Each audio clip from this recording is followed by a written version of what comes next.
Welcome to N9 TV Telugu news. ముందుగా headlines. Bulletin ముగించే ముందు హెడ్లైన్స్ మరోసారి.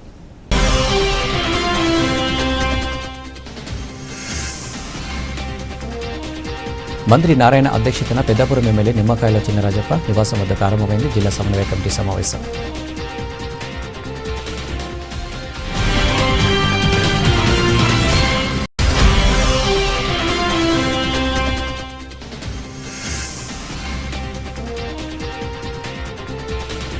తుఫాను కారణంగా దెబ్బతిన్న ఇళ్లను అధికారులతో కలిసి పరిశీలించిన పిఠాపురం జనసేన పార్టీ ఇన్ఛార్జ్ మర్రెడ్డి శ్రీనివాసరావు.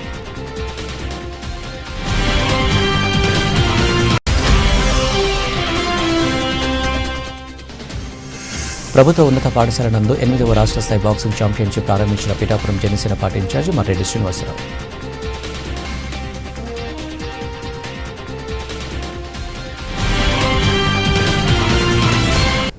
కాకినాడ జిల్లా ఇన్ఛార్జి మంత్రి నారాయణ అధ్యక్షతన పెద్దాపురం ఎమ్మెల్యే నిమ్మకాయల చినరాజప్ప నివాసం వద్ద జిల్లా సమన్వయ కమిటీ సమావేశం ప్రారంభమైంది.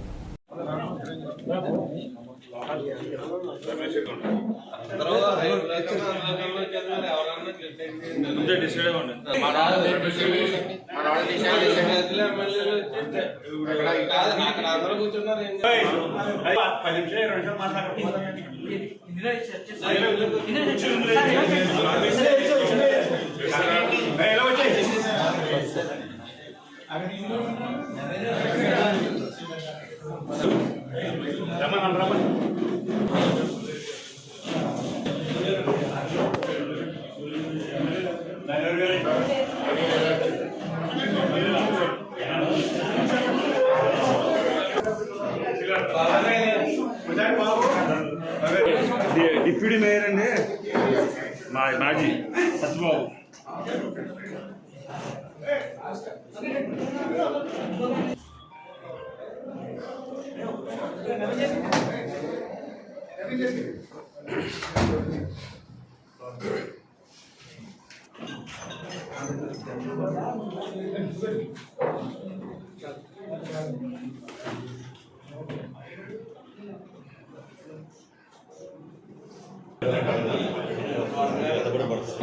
ఆయన కార్యక్రమం ఆయన జనాలు ఇంకేమన్నా చేయు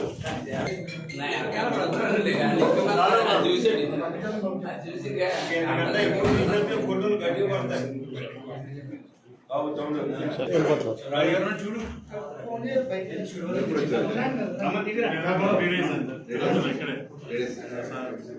పెద్దాపురం అంతా తెలియదు.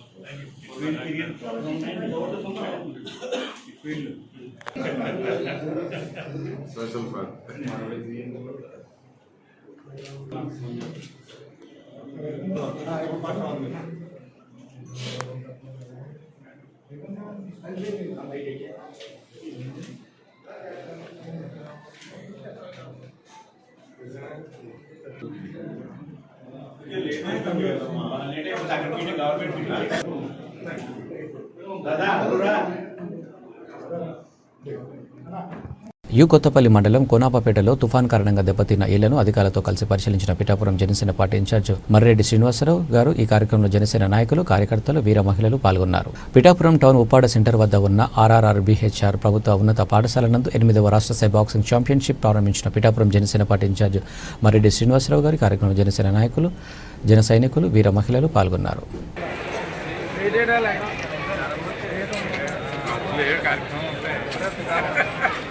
కాకినాడ పరిసర ప్రాంతాల ప్రజలకు రానున్న క్రిస్మస్, సంక్రాంతి పండుగల నేపథ్యంలో కావాల్సినంత కాలక్షేపం అందించేందుకు గాను స్థానిక మెక్లరీన్ గ్రౌండ్స్ లో మొట్టమొదటిసారిగా ఇప్పటి వరకు ఎవరు చూడని అండర్ వాటర్ టన్నెల్, జలకన్య జల విన్యాసాలు ప్రదర్శన, ప్రత్యేక ఆకర్షణీయమైన ప్రదర్శన, వినూత్న వింత కలిగించే దేశ విదేశాల నుండి తీసుకొచ్చిన మత్స్యకారుల భారీ అక్వేరియం ప్రదర్శనతో ఈ ఎగ్జిబిషన్ సర్వాంగ సుందరంగా ముస్తాబైంది. కాకినాడలో ఎగ్జిబిషన్ ప్రారంభం బుధవారం సాయంత్రం. ఈ ఎగ్జిబిషన్ను ప్రముఖ పారిశ్రామికవేత్త గ్రంథి నారాయణరావు, భాజపా కాకినాడ సిటీ కన్వీనర్ గట్టి సత్యనారాయణలు ప్రారంభించారు.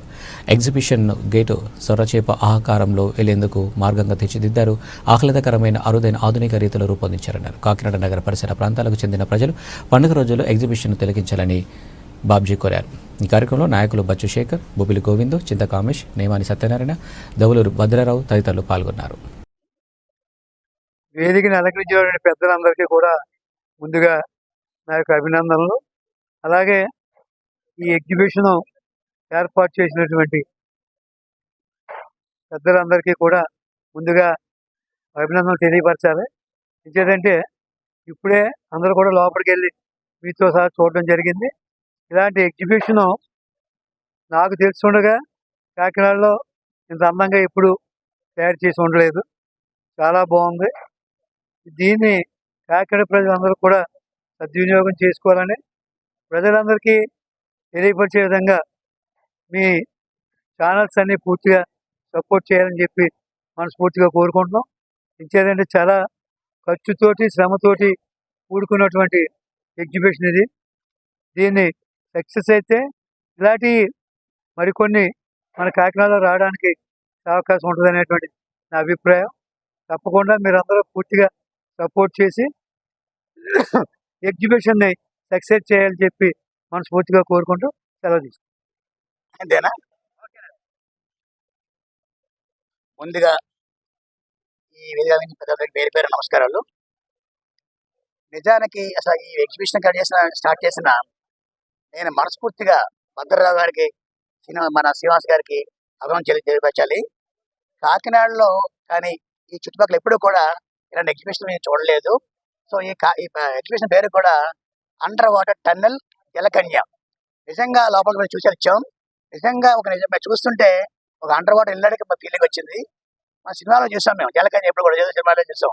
ఇక నిజంగా మా చూస్తుంటే జలకన్య చూపిస్తున్నారు. నిజంగా ఇది అద్భుతం ఇది.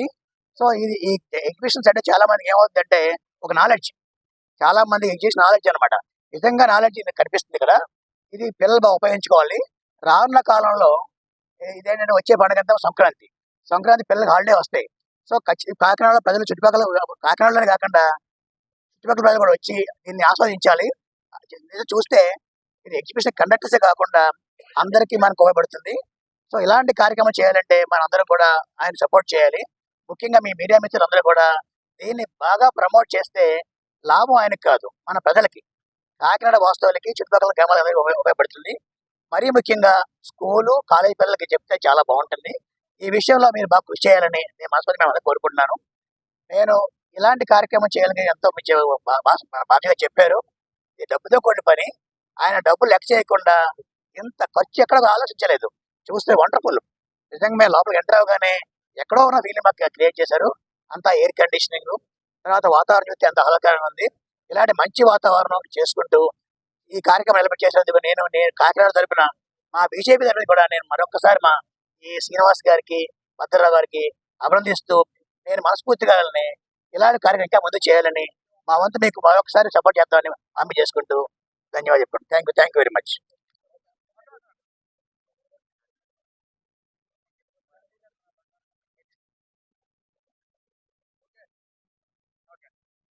ఈరోజు కాకినాడలో ఎగ్జిబిషన్ ఓపెనింగ్ ఇచ్చేసినటువంటి ముఖ్య అతిథులకి, ఇక్కడికి ఇచ్చేసిన మీడియా వారికి, ప్రెస్ వారికి అందరికీ కూడా నా హృదయపూర్వక నమస్కారాలు. కాకినాడ ఉమ్మడి జిల్లాలోనే ఎప్పుడు పెట్టాలనేటువంటి విధంగా ఈ ఎగ్జిబిషన్ని సుమారు భద్రరావు అండ్ టీంకి సుమారు 30 సంవత్సరాల నుంచి దీనిలో అనుభవం ఉంది. అయితే కాకినాడకి ఎన్నోసార్లు ఎగ్జిబిషన్ పెట్టడం జరిగింది. అయితే ఎప్పుడూ కూడా ఇంత మంచి కాన్సెప్ట్ ఉన్నటువంటి ఎగ్జిబిషన్ ఎప్పుడు పెట్టలేదు. అందువల్ల ఏంటంటే మొట్టమొదటిసారిగా కాకినాడ పట్టణంలో అండర్ వాటర్ టన్నల్ జలకన్య ఎగ్జిబిషన్ పెట్టడం జరిగింది. దానికి నిజంగా మన కాకినాడ ప్రజలు, కాకినాడ జిల్లా ప్రజలు కూడా చాలా ఆనందంగా ఇక్కడ ఆహ్లాదంగా చేయవలసినటువంటి, చూసి తిలకించవలసినటువంటి పరిస్థితి అందరికీ ఉంది. కాబట్టి ఇక్కడికి విచ్చేసినటువంటి సోదరులు, మీడియా వారు అందరూ కూడా దీన్ని ప్రజల్లోకి బాగా తీసుకెళ్ళి ఈ ఎగ్జిబిషన్ 100% సక్సెస్ఫుల్ చేయాలని. ఎందుకంటే ఇది 1,00,000 2 లక్షలు పెడితే జరిగే పని కాదు. కానీ వారికి తగ్గట్టుగా కాకుండా కాకినాడ ప్రజలకి మంచి వాతావరణం, మంచి ఇది చూపించాలనే ఆలోచనతో ఈ జలకన్య ఎగ్జిబిషన్ పెట్టడం జరిగింది.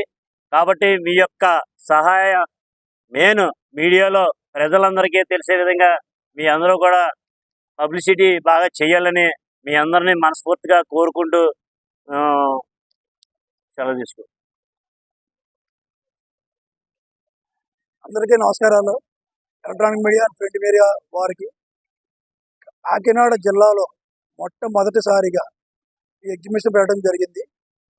అండర్ వాటర్ టన్నల్ అండ్ జల క్యాండియన్స్ సోబా డూయింగ్ అన్నది ఎప్పుడు చూడలేదు. ఏమో సముద్రంలోనే చూసి ఉండొచ్చు మీరు సోబా డూయింగ్ అన్నది. అలాగే జలకన్య అన్నది మనం ఎప్పుడూ అనుకోవడం తప్ప ఇప్పుడు దాకా అలాంటిది కాకినాడ జిల్లా ప్రజలకు ఆ పండగ సందర్భంగా ఆహ్లాదంగా ఆనందంగా ఉండడానికి ప్రజలందరూ కూడా బిజీగా ఉండడం, ఆ బిజీని ఆ మెంటల్ పరంగా మైండ్ బిజీ లేకుండా ఫ్రీగా చేసి కాకినాడలో పండుగ సందర్భంగా మొత్తం చాలా పెద్ద ఎగ్జిబిషన్. టైమింగ్ కూడా 4 to 10. ఇది సుమారు 45 రోజులు మేము నడుపుదాం అనుకుంటున్నాం. ఎవరూ పెట్టలేదు కాకినాడ జిల్లాలో. మొట్టమొదటిసారిగా మేము పెడుతున్నాం. కేవలం మన కాకినాడ ప్రజలకి గురించే మేము పెడుతున్నాం. ఎందుకంటే ఈ అందరూ కూడా ప్రజలు బిజీగా ఉండడం, ఈ దాని గురించి ఇది కూడా గ్రౌండ్ ఇంచుమించు చాలా పెద్దది.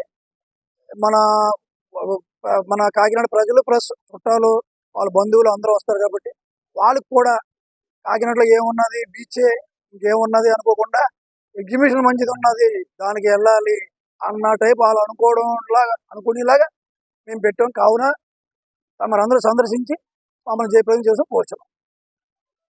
కాకినాడ కలెక్టరేట్లో ఉమ్మడి తూర్పుగోదావరి జిల్లా స్థాయి అధికారులతో సమావేశమైన షెడ్యూల్ ఉపకులాల వర్గీకరణపై రాష్ట్ర ప్రభుత్వం ఏర్పాటు చేసిన రాజీవ్ రంజన్ మిశ్రా ఏకసభ్య కమిషన్ సమావేశంలో పాల్గొన్న జిల్లా collector Shanmohan, SP Vikrant Patil, joint collector Rahul Meena, trainee collector HS Bhavana పాల్గొన్నారు.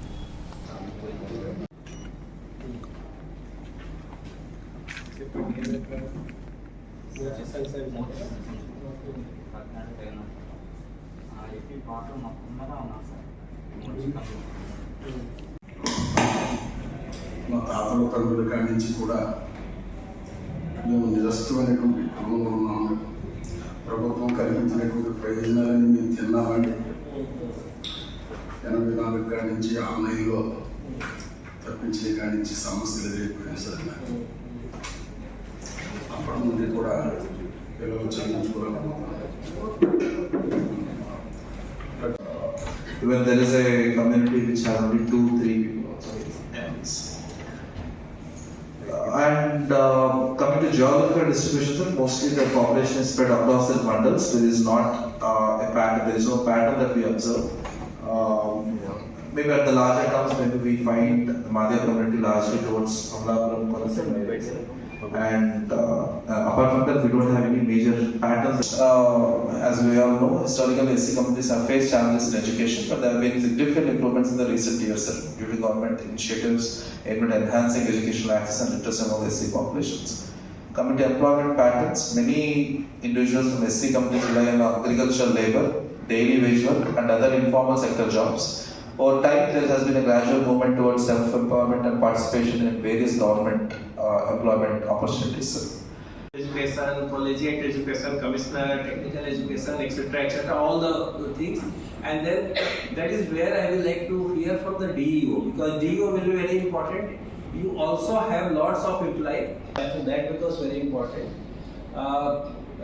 Direct ga ma email ID ki kuda chala mandi పంపిస్తున్నారు.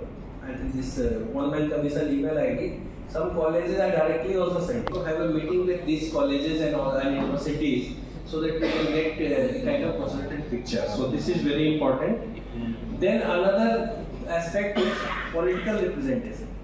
So CEO said that we will need the subcaste wise detailing of your MPTC, including even the municipal area also. So I think through Commissioner PR, we have written to Commissioner Municipal Administration. We have also addressed Secretary General, State Legislature also. You don't bother about MLA, MLC, but basically these things, MPTC, and then municipality and Gram Panchayat, you can actually get consolidated at the. That particular thing was also implemented for few years. Why I am mentioning, because for few years, if you go into some old records, you will find out those kind of subcastes which were actually used. It was expected that it will be challenged in the court, and it was challenged in court. Initially, AP High Court had some objections. Later on, this act came, then it got implemented. Then High Court agreed, but this was also challenged in Supreme Court. And in Supreme Court, ultimately, on the Mr. Chinnaya's case, Supreme Court actually overturned the decision of the state government, saying that this subcategorization cannot be done by the state government. And then naturally, the government had to cancel that act and the rules and all those actions, and then actually subcategorization stopped there. The demand for subcategorization continued, and then the state government again they started taking up with the government of India that you should do something, because keeping in mind the Supreme Court judgment, perhaps a higher authority or the government of India should take a call on this particular issue, because there is a kind of demand coming from certain groups of some castes of the scheduled caste for doing it. So it was referred, and then Justice Usha Mehra Commission was set up by government of India, not by state government. So I think that is to be kept in mind. So Ministry of Social Justice actually set up Justice Usha Mehra Commission in 2007. They took about a year time. They went through some sort of sampling exercise. They went into details. So I think when we start the work of this commission, we are not starting with blank kind of thing. There's a lot of information, a lot of previous history is there on the subject, which many of the officers also must be familiar here. So now Usha Mehra Commission report went again to the government of India, and then but it could not be implemented due to certain reasons. National SC Commission said primarily the reason being that the Supreme Court has not given permission. So I think we cannot take any action. So it remained at that. In several other states also, Punjab, Haryana, Tamil Nadu, several other states are also there, and several litigations. So all the cases were clubbed by Supreme Court, and a kind of common judgment was delivered in August this year. They have actually gone into that, and there is no need for me to get into the details, but they have the sum total is they have said that okay, for kind of affirmative action, the state government can look into this exercise. CPI శత దినోత్సవాన్ని జయప్రదం చేయాలన్న జిల్లా కార్యదర్శి తాడిపాక మధు భారత communist party CPI ఆవిర్భవించి 100 సంవత్సరాలు ఈ నెల 26 నాటికి పూర్తవుతుందన్న సందర్భంగా సిపిఐ శత వార్షికోత్సవాల సభలు సమావేశాలు పతాక ఆవిష్కరణ జిల్లా వ్యాప్తంగా ఘనంగా నిర్వహించాలని 27న రాజమండ్రిలో సిపిఐ ఎర్ర సైన్యం కవాతు నిర్వహిస్తున్నామని సిపిఐ జిల్లా కార్యదర్శి తాడిపాక మధు వెల్లడించారు. గురువారం ఉదయం సిపిఐ సమావేశం జిల్లా సహాయ కార్యదర్శి కె రాంబాబు అధ్యక్షతన జరిగింది. సందర్భంగా శత వసంతాల పుస్తకాన్ని ఆవిష్కరించారు.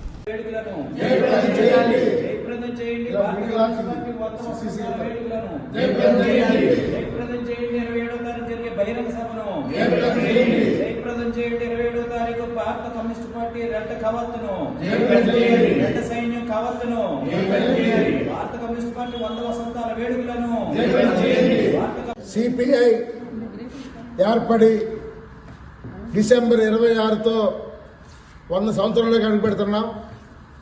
ఈ సందర్భంగా దేశవ్యాప్తంగా వాడవాడలో కూడా పార్టీ ఉత్సవాలను ఘనంగా చేయాలని రాష్ట్ర కమిటీ పిలుపునిచ్చింది. ఇందులో భాగంగా తూర్పుగోదావరి జిల్లా రాజమండ్రి కేంద్రంగా ఈ నెల 27వ తేదీన రాజమండ్రిలో సిపిఐ ఎర్ర సైన్యం కవాతు నిర్వహిస్తున్నాం. దీనికి ప్రముఖంగా రాజమండ్రి జట్లు లేబర్ యూనియన్ అధ్యక్షులు రాంబాబు గారు దీని నాయకత్వం వహిస్తున్నారు. దాదాపుగా కార్మిక వర్గం పెద్ద ఎత్తున కూడా చేరుకుని సుబ్రహ్మణ్యం మైదానంలో బహిరంగ సభ కూడా ఏర్పాటు చేస్తున్నాం.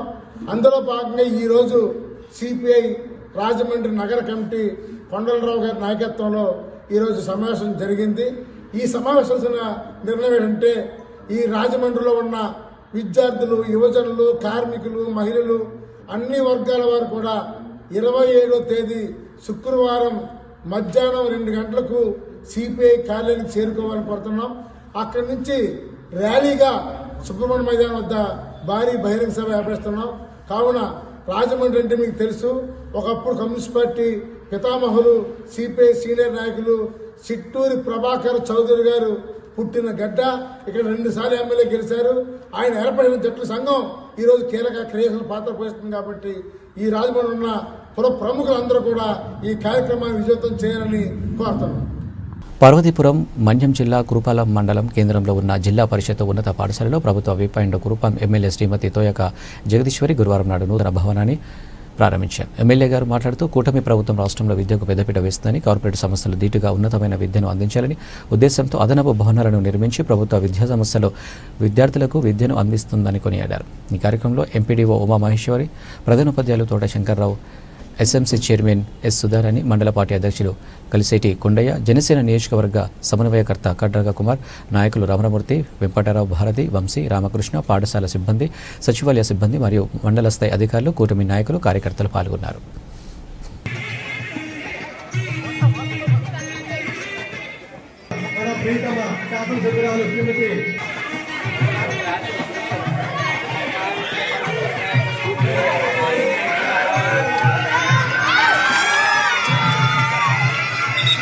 ఒకసారి చూడండి.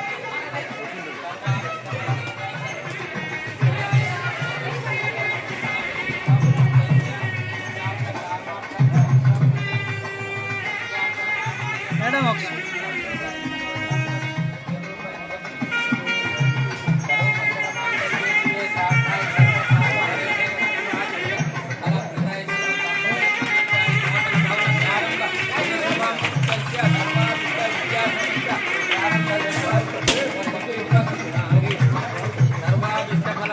పార్వతీపురం మన్యం జిల్లా కురుపాం నియోజకవర్గం జియమ్మ వలస మండలంలో పెదమేరంగి జంక్షన్ రోడ్డు నుండి వెంకటాపురం గ్రామానికి బీటీ రోడ్డు నిర్మాణానికి ప్రభుత్వ విప్ కురుపాం ఎమ్మెల్యే శ్రీమతి తోయక జగదీశ్వరి గురువారం శంకుస్థాపన చేశారు. ఎమ్మెల్యే మాట్లాడుతూ రోడ్డు నిర్మాణానికి 2,60,00,000 మంజూరైందని, వీలైనంత త్వరగా పనులు పూర్తి చేసి రహదారిని అందుబాటులోకి తీసుకొస్తామన్నారు. ఇక నుండి ఏ గ్రామానికి సరైన రోడ్డు లేక ప్రజలు ఇబ్బందులు పడకూడదనే నినాదంతో ప్రభుత్వం ముందుకెళ్తుందన్నారు. కూటమి ప్రభుత్వం రాష్ట్రంలో రహదారులకు పెద్దపీట వేస్తుందని సందర్భంగా తెలియజేశారు. ఈ కార్యక్రమంలో రాష్ట్ర కార్యనిర్వహణ కార్యదర్శి దత్తి లక్ష్మీనారావు, ఎంపీపీ బొంగు రమేష్, జనసేన నియోజకవర్గ సమన్వయకర్త గడ్రగ మల్లేశ్వరరావు, నాయకులు వెంపటారావు, భారతి, దాసరి రామారావు, వారణాసి శివ, కూటమి నాయకులు, కార్యకర్తలు పాల్గొన్నారు.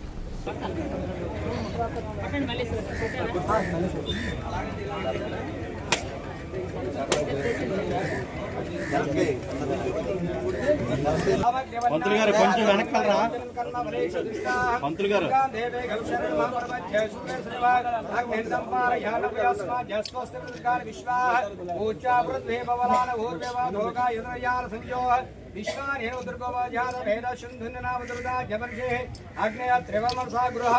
బులెటిన్ ముగించే ముందు హెడ్లైన్స్ మరోసారి.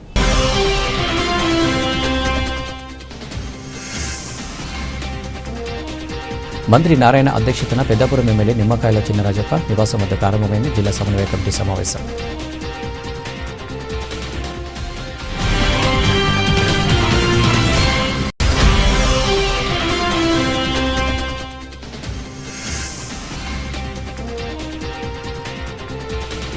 తుఫాను కారణంగా దెబ్బతిన్న ఇళ్లను అధికారులతో కలిసి పరిశీలించిన పిఠాపురం జనసేన పార్టీ ఇన్ఛార్జి మర్రెడ్డి శ్రీనివాసరావు.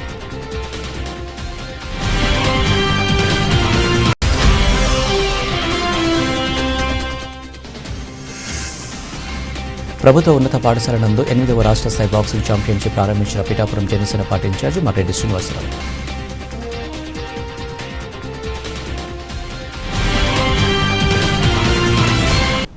ఇవి అప్డేట్స్. నమస్తే.